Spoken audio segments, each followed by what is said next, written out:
그런즉 너희가 어떻게 행할지를 자세히 주의하여 지혜 없는 자 같이 하지 말고 오직 지혜 있는 자 같이 하여 세월을 아끼라. 때가 악하니라. 그러므로 어리석은 자가 되지 말고 오직 주의 뜻이 무엇인가 이해하라. 술 취하지 말라. 이는 방탕한 것이니 오직 성령으로 충만함을 받으라. 오늘 본문 에베소서 5장 15절로 18절 말씀입니다. 안녕하십니까 여러분. 11월이 되면서 날씨가 많이 쌀쌀해졌습니다. 감기 조심하십시오. 세상은 날이 갈수록 악하고 험해지고 있어요. 이구동성 말세라고 합니다. 이런 죄악된 세상에서 승리하고 살려면 어떻게 해야 할까요?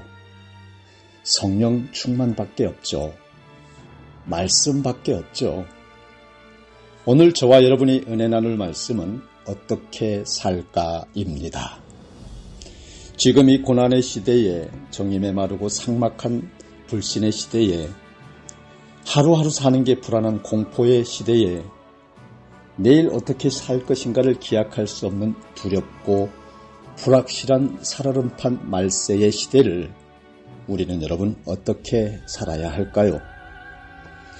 우리의 교만과 위선과 부도덕함과 연약함을 극복하려면 무엇보다 여러분 성령으로 충만한 영적 완전 무장을 먼저 해야 합니다.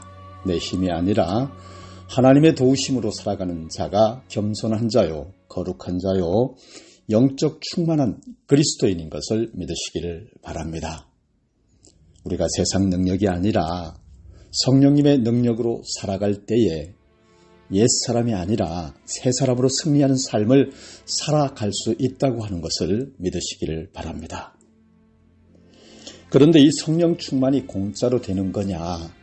말씀에 충만하고 말씀에 바로 서고 말씀이 하나님인 것을 믿는 사람이 성령 충만에 흠뻑 적셔지는 거듭남의 삶을 살게 된다고 하는 것입니다. 성령으로 거듭나 새 사람이 되면 인생을 헛되게 살지 않습니다. 하나님의 지혜가 생겨납니다. 능력이 넘쳐납니다. 믿으시면 아멘 하시기 바랍니다. 본문 15절 다시 봅니다. 그런즉 너희가 어떻게 행할 것을 자세히 주의하여 지혜 없는 자같이 말고 오직 지혜 있는 자같이 하여라고 했죠.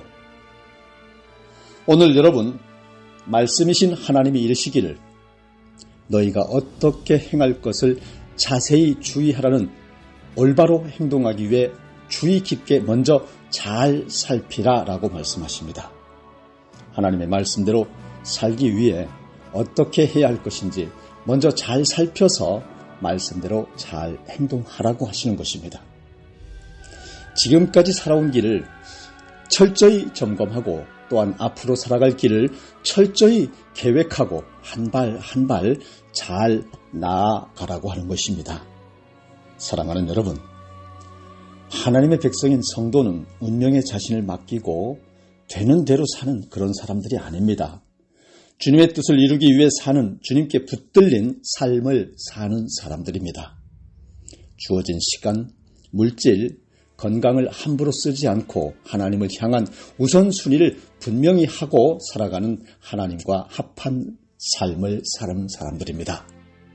내게 주어진 시간, 물질, 건강, 직장, 가족, 지인 등등 이 모든 것을 동시에 한 번에 내가 다 살 수가 없기에 우선순위에 따라 삶을 살아가게 되는 것인데요.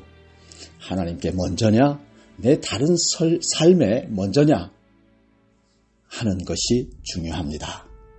어떤 것은 지금 해야 하고 어떤 것은 뒤로 미뤄도 되죠. 하지만 그 모든 것을 초월해 내가 지금 때려 죽어도 중요하다 여기는 그 무엇이 있다고 한다면 그 모든 중요한 것들 위에 우선하게 된다고 하는 것이죠. 하나님보다 가족이 중요하다고 여기면 교회에서 예배를 드리는 것보다 먼저 우선하여 가족과 시간을 보내는 것을 선택합니다. 교회에서 봉사하기보다 사회에서 봉사하는 것이 더 중요하다고 여기는 사람은 사회 봉사에 더 우선권을 둡니다. 이처럼 우리 인생은 반드시 우선순위에 따라 움직입니다. 성도의 인생은 과연 어떤 순위를 따라 살아가야 하는 걸까요? 내 삶의 우선순위를 어떻게 정하는 것이 하나님이 기뻐하는 거듭나고 승리하는 삶이 되는 것일까요? 어떻게 살아야 우선순위를 잘 검토하고 하나님께 합한 삶이 되는 것일까요? 성경은 지혜 없는 자 같이 말고 지혜 있는 자 같이 하라라고 말씀했습니다.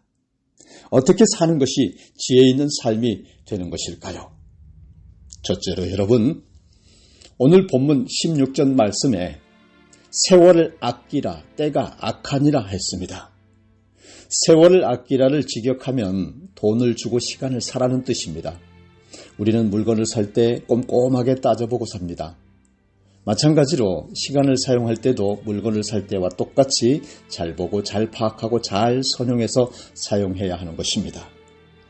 하나님이 주신 인생, 하나님이 주신 시간 함부로 날려먹지 말고 일생일대의 기회로 여기고 귀하게 아주 잘 활용해야 합니다.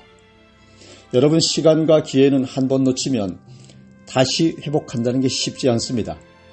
잘못 한 발짝을 내디디면 천길 낭떠러지로 추락할 수 있습니다. 한 번 사는 인생 절대로 다시 주워 담을 수 없습니다. 지금 바른 선택을 해서 단단히 붙잡지 않으면 우리는 영원히 이 기회를 놓쳐버릴 수 있습니다. 세월을 왜 아껴야 합니까? 성경은 때가 악하기 때문이라고 하지 않았습니까?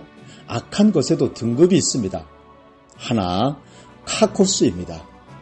결핍으로 인한 악함을 말합니다. 무능력과 파멸을 말합니다. 둘, 포네로스입니다. 수고하다에서 나온 말로 포네오, 자신은 물론 타인도 악하게 만들고 타락하게 만드는 악함을 말합니다. 여기서 절대악, 포네로스는 자신은 물론 타인도 악하게 만들어서 잘못된 길로 끌어가려는 악마적 강력한 힘을 말합니다.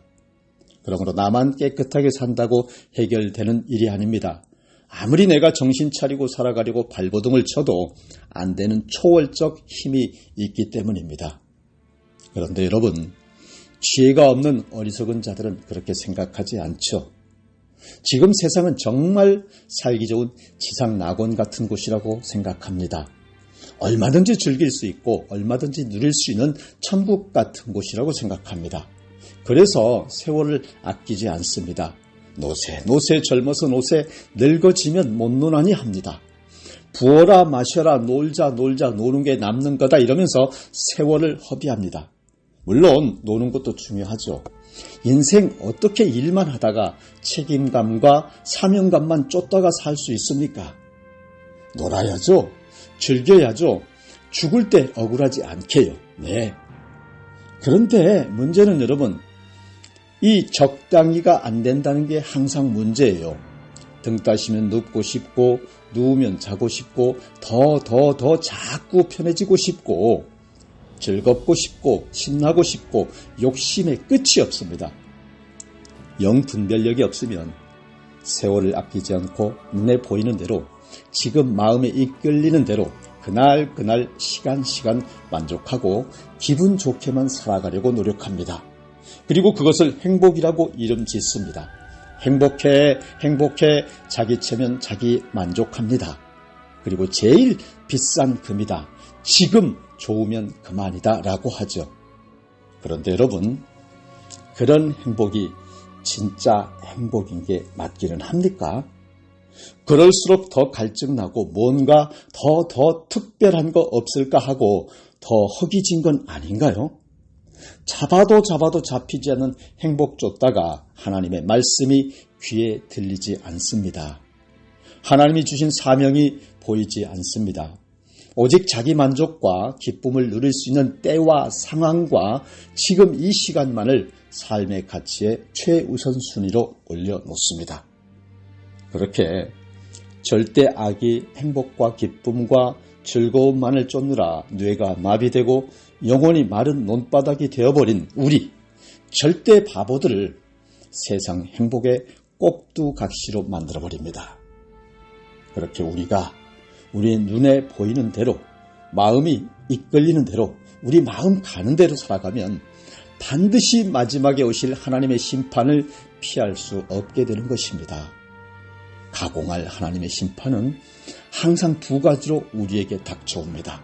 하나는 이 땅에서 비참한 징계를 받거나 죽은 뒤에는 또 반드시 무서운 심판을 받게 된다고 하는 것이고, 둘은 하나님의 심판의 날이 성난 태풍처럼 다가오는 것인데 남은 시간이 너무도 짧다고 하는 것입니다. 생각해 보세요, 여러분. 미처 준비하지 못한 때에 하나님의 무서운 저주와 심판이 시작된다고 하면 얼마나 두렵고 끔찍할지. 그래서 때가 악하다고 하는 거예요. 또 시간이 없다고 하는 거예요. 세상은 넓고 할 일은 많고 시간은 많고 많은 것 같은데 절대로 빠르게 다가오는 하나님의 심판은 그렇지가 않다는 거예요. 따라서 우리가 세월을 허송하지 않고 금보다도 더 귀한 시간으로 잘 사용하려면 어떻게 살아야 할까?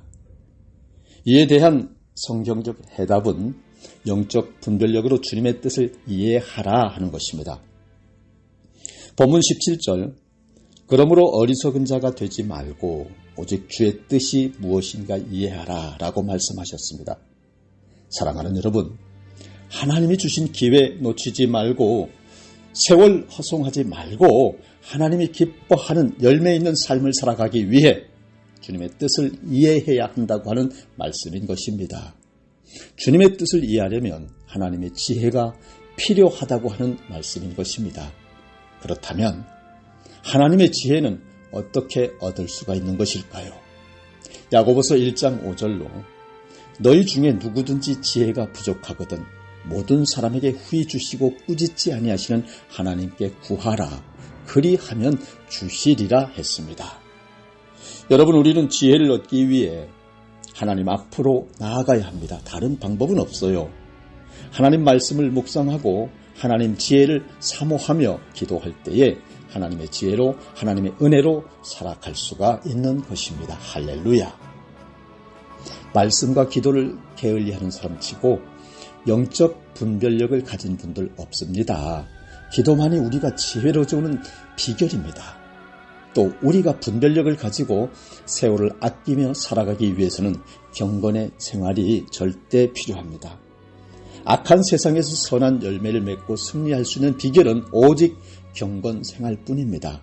경건 생활을 게을리할 때 재미있고 기쁘고 기분 좋은 것만을 추구하다 도파민 과다로 뇌가 녹아버리고 영혼이 증발해버리고 지혜가 사라져버려 바보가 되고 마는 것인데, 그렇게 되면 여러분, 어리석게도 우리는 탐욕과 정욕에 절여진 인간 속물이 되어 오직 육신을 위한 육신의 삶을 살게 되고 마는 것이니 얼마나 허망하고 씁쓸합니까? 이래서야 되겠습니까? 우리에게서 하나님을 향한 열정이 식는 게 느껴지고 주님을 위해 살려는 마음이 사그라드는 게 감지가 된다면, 사랑하는 여러분, 기도로 성령 충만을 이루고 또 은혜로 경건의 삶을 이루는 말씀 중심의 믿음 생활을 할 수 있어야 합니다. 본문 19절로 21절에 시와 찬송과 신령한 노래들로 서로 화답하며 너희의 마음으로 주께 노래하며 찬송하며 범사에 우리 주 예수 그리스도의 이름으로 항상 아버지 하나님께 감사하며 그리스도를 경외함으로 피차 복종하라 라고 말씀하셨습니다. 우리가 매일 성경을 읽고 기도하고 믿음 생활을 하는 것은 결코 허망한 허송 세월이 아닙니다. 진정 세월을 아끼는 일인 것입니다. 그럴 때 하나님의 지혜가 주어지고 영 분별력이 생기는 것입니다. 그럴 때 내 인생은 분명한 우선순위를 따라 철저히 하나님께 드려진 삶을 살았노라고 고백할 수가 있게 되는 것입니다. 여러분, 실로 때가 악합니다. 우리를 무너뜨리기 위해 사단은 우는 사자와 같이 서성거리고 있고, 이는 하나님의 심판이 코앞까지 가까워지고 있다고 하는 것을 증거하고 있는 것입니다. 그러므로 여러분, 정신 차리고 깨어서 행하기 위하여 하나님 앞에서 경건 생활에 최선을 다하는 자가 다 되시기를 진심 축복합니다. 여기서 어리석은 자와 주의 뜻을 이해하는 자를 대조시켰는 바 주의 뜻을 알지 못하고 행동하는 사람이 실로 불쌍하고 어리석은 사람이라고 하는 것입니다. 사랑하는 여러분, 주의 뜻을 잘 알지 못하면 어리석은 자의 삶을 살 수밖에 없는 것입니다. 그러므로 어리석은 자가 되지 말고 주의 뜻이 무엇인가를 항상 먼저 헤아리는 삶을 살아야 합니다. 분별력을 가지고 살려면 온 마음을 쏟아 오직 주님의 뜻을 알기 위해 바로 노력하고 집중해야 합니다. 분별력은 그냥 알 수 있는 것이 아닙니다. 은혜로운 말씀 안에 주님께로 나아갈 때 주님이 보여주시는 선물인 것입니다. 분별력이란 먼저 무엇이 중요한 것인지를 아는 것입니다. 무엇이 중요하고 무엇이 가치 없는 것인지를 아는 것입니다. 우리가 교회 생활하다 보면 별로 중요하지 않은 일에 목숨을 거는 일들이 꽤나 많습니다. 중요하지 않은 일에 왜들 목숨을 겁니까? 진짜 가치 있고 귀한 일에 목숨을 걸어도 한 번밖에 못 사는 인생입니다. 이 아쉽고 허망하고 악한 세상에서 정말 목숨을 걸어야 하는 하나님의 뜻은 무엇일까요? 성령으로 충만함을 받는 것이 주님의 뜻이다라고 본문 18절에 말씀하셨습니다. 본문 18절에 술 취하지 말라. 이는 방탕한 것이니 오직 성령으로 충만함을 받으라 하셨습니다. 여기에서 술 취함과 성령으로 충만함을 대조했는데요. 술 취함과 성령으로 충만함을 대조한 이유는 그럴 때 그 상대성에 대해 잘 알 수 있기 때문입니다. 사람들이 왜 술을 마시는가, 왜 취하는가 두 가지 이유 때문입니다. 첫째로 자기의 만족과 즐거움을 위해 술을 마십니다. 둘째로 세상의 고통과 근심을 잊어버리려고 술을 마십니다. 그래서 사람들은 기쁠 때도 술을 마시고 고통 당할 때도 술을 마십니다. 슬플 때도요. 기쁨은 더해주려고 마시고 고통은 덜어주려고 마십니다. 그런데 이 점이 성령 충만과 비교된다고 하는 것입니다. 여러분, 세상 사람들은 육체의 즐거움을 위해 술을 마시지만 그리스도인들은 영혼의 만족을 위해 성령으로 취해 충만함을 받아야 한다고 하는 것입니다. 세상 사람들은 고통과 슬픔을 이기기 위해 술을 마시지만 그리스도인들은 고통과 괴로움만이 아니라 이 세상을 이기기 위해 성령으로 충만받아야 하는 것입니다. 방탕한 것, 아소티아는 부정어 플러스 소조, 구원하다, 고르, 구원할 수 없음, 불치인데요. 누가복음 15장 탕자처럼 허랑방탕하여 아소토스와 같은 의미입니다. 사람이 술에 취해 살면 이성을 잃어버리게 되고 충동적으로 행동하게 될 뿐만 아니라 물질과 시간을 낭비하여 방탕한 삶을 살게 된다고 하는 뜻입니다. 이처럼 방탕한 삶에서 벗어나 세월을 아끼고 지혜 있는 삶을 살기 위해서는 오직 성령으로 충만을 받아야 하는 것입니다. 오직 알라는 다른 방식으로 도리어 대신에 라는 뜻이죠. 우리의 삶을 황폐하게 만드는 술에 취하는 방식 말고 대신에 성령으로 취하라, 충만함을 받으라 라고 하는 뜻이죠. 즉 성령으로 충만한 삶을 살아 술이 필요 없는 사람이 되라고 하는 뜻이죠. 믿으시면 아멘 하시기 바랍니다. 술과 성령은 인간을 지배합니다. 연약한 인간은 술의 힘을 빌리든지 성령의 힘을 빌리든지 도움을 받지 않으면 힘든 세상을 이길 수가 없습니다. 그렇다면 누구의 지배를 받고 싶으십니까? 술인가요? 성령인가요? 부디 여러분, 제발 여러분, 성령으로 충만함을 받아 성령의 인도함으로 살아가시기를 축복합니다. 우리가 여러분, 술에 취하면 자제력을 잃고 방탕한 삶을 살지만 성령으로 충만함을 받으면 인간의 욕심과 정욕을 이길 수 있는 힘을 얻을 수가 있는 것입니다. 갈라디아서 5장 16절 너희는 성령을 따라 행하라. 그리하면 육체의 욕심을 이루지 아니하리라 했습니다. 우리는 술 취하지 말라는 명령은 어느 정도 경각심을 가지고 지키려고 하지만 성령으로 충만함을 받으라 라고 하는 명령은 잘 지키려고 하지 않습니다. 본문은 성령으로 충만함의 필요성을 말하지 않고요. 성령으로 충만함을 받으라 라고 명령하십니다. 따라서 그리스도인들이라면 반드시 성령으로 충만해야 합니다. 이것은 말씀이신 하나님의 명령입니다.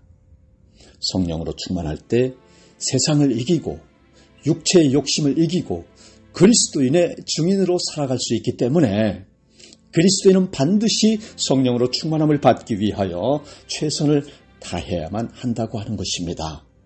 성령으로 충만함을 받음은 한 번으로 끝나는 문제가 아닙니다. 현재 수동태 명령 복수형이기에 지속적으로 받아야 하는 것입니다. 수동태이기에 인간적인 노력으로 되지 않고 성령님이 역사하셔야만 되는 것입니다. 명령형이기에 성령으로 충만함은 몇몇 그리스도인에게만 해당되지 아니하고 복수형이기에 모든 그리스도인들에게 적용되는 것입니다. 결국 이 동사 하나만 보아도 모든 그리스도인들은 마땅히 계속 성령으로 충만을 받는 삶을 살아야 한다 하는 것입니다. 할렐루야. 따라서 여러분, 성령으로 충만함은 두 가지로 나타납니다. 여기에 균형이 필요합니다. 첫째로 그리스도를 닮아 열매를 맺게 하는 도덕적 성화, 장로교에서 대부분 주장하죠. 바로 지속적 충만입니다. 두 번째로 사역을 위한 능력이죠. 오순절 계통에서 대부분 주장하는 돌발적인 충만함입니다. 신약 성경에 성령과 충만함이 함께 사용된 것은 16번 기록되어 있습니다. 누가복음에 4번, 사도행전에 10번, 로마서에 1번, 에베소서에 1번입니다. 주로 누가가 사용했죠. 그런데 성령과 연결하여 사용된 헬라어는 핀프레미와 플레로 동사인데 채우다, 플레에서 파생된 동의어입니다. 핀프레미, 성령으로 충만한 표현이 8번 나타나는데요. 전부 수동태이며 7번은 부정과거로 나타납니다. 부정과거는 일시적으로 갑자기 채워진 역사인데요. 오순절 날에 다른 언어로 말하고 사도행전 4장 31절에 표적과 기사가 나타나며 효과적으로 복음을 전했다고 했습니다. 또 플레로, 성령으로 충만한 표현이 2번 나타나는데요. 전부 수동태이며 미완료 과거와 현재형으로 사용해 계속적 동작이나 상태를 나타냅니다. 지속적 충만함은 그리스도의 모습을 닮아감에 있다는 것을 볼 수 있습니다. 자, 그렇다면 성령으로 충만함을 받기 위해서는 어떻게 해야 할까요? 요한복음 7장 37절에 예수께서 서서 외쳐 이르시되 누구든지 목마르거든 내게로 와서 마시라고 했습니다. 또 39절에 이는 그를 믿는 자들이 받을 성령을 가리켜 말씀하신 것이라고 했습니다. 따라서 누구든지 목마름을 가지고 나온다면 내가 성령을 부어주겠다고 하는 말씀인 것입니다. 그러므로 우리가 성령으로 충만함을 위해 목마름과 갈급함을 가지고 나와야 합니다. 성령으로 충만함은 단번에 해결되는 문제가 아닙니다. 계속 유지되어야 하는 것입니다. 오늘 말씀을 정리하겠습니다. 시대마다 시대적 상황에 따라 우리는 어떻게 살까 늘 고민하고 염려하는 질문을 하며 살아갑니다. 그 질문의 답은 단호히 성령 충만한 삶을 살라입니다. 우리가 주님과 동행하지 않고 죄와 세상에 끌려다닌다면 성령으로 충만한 삶을 절대 지속할 수가 없습니다. 주님 앞에 나올 때마다 목마름을 가지고 기도하고 성령의 임재를 간구해야 합니다. 다른 어떤 기도 제목들보다 성령을 구하고 또 구해야 합니다. 물 붓듯이 기름 붓듯이 나에게 성령을 부어달라고 기도해야 하는 것입니다, 여러분. 그러므로 성도가 계속 성령의 지배를 받으려면 성령을 사모하여 기도해야 하는 것 외에는 없습니다.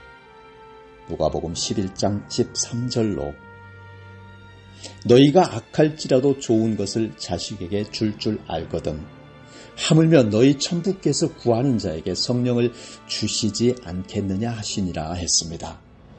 사랑하는 여러분, 구하고 또 구하고 또 간구하십시오. 성령님의 임재하심, 성령 충만의 삶, 그것이 우리가 고뇌하는 어떻게 살까의 응답이요 축복이니까요. 다 같이 기도하시겠습니다. 거룩하시고 은혜 충만, 성령 충만의 복된 삶으로 인도하시는 만군의 여호와 하나님 아버지, 오늘도 복된 생명의 말씀 주시고 어려운 시대, 어두운 시대, 막막한 시대, 언제 마지막이 될지라도 이상할 것이 없는 혼란의 이 시대, 이 시대에 어떻게 살아야 할까 고민하는 우리에게 말씀으로 복 주시고 무장하고 성령으로 충만한 삶으로 인도하여 주시니 감사드립니다. 참 좋으신 하나님, 성령으로 충만하여 시와 찬송과 신령한 노래들로 주께 노래하며 감사하게 하시고 성령으로 충만함으로 말씀에 순종하며 주님을 기쁘시게 하는 우리들의 삶이 되게 복 주시어서 우리 영혼의 모든 의심과 두려움이 사라지고 우리 마음과 육신의 연약함과 부족함을 성령의 능력으로 가득 채워 승리하는 권세의 삶을 누리게 하여 주시기를 간절히 원하고 기도합니다.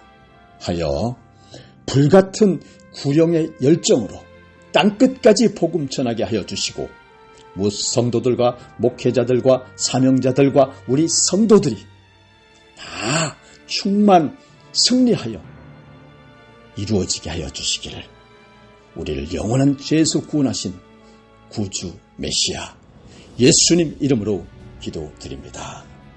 아멘.